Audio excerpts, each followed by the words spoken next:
Welcome to the Short Book Summaries channel. Enjoy and subscribe if you like our work. Comedian, activist, and hugely popular culture blogger at awesomelyluvvie.com, Luvvie Ajayi, serves up necessary advice for the common senseless in this hilarious book of essays.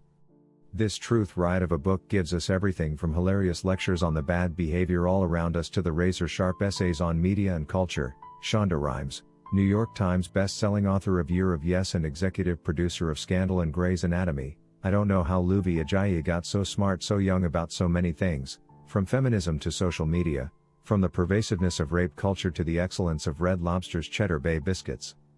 I'm just grateful she has chosen to share her wisdom with the rest of us.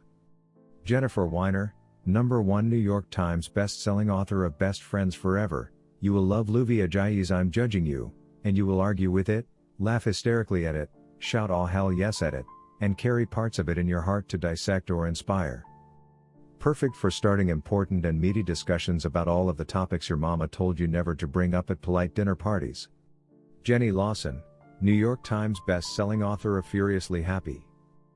With over 500,000 readers a month at her enormously popular blog, awesomelyluvvie.com, Luvvie Ajayi has become a go-to source for smart takes on pop culture.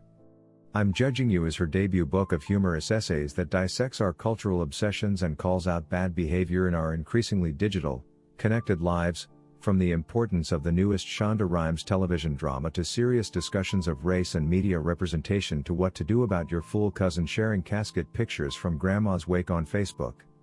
With a light-hearted, razor-sharp wit and a unique perspective, I'm Judging You is the audiobook the world needs, doling out the hard truths and a roadmap for bringing some act right into our lives, social media, and popular culture.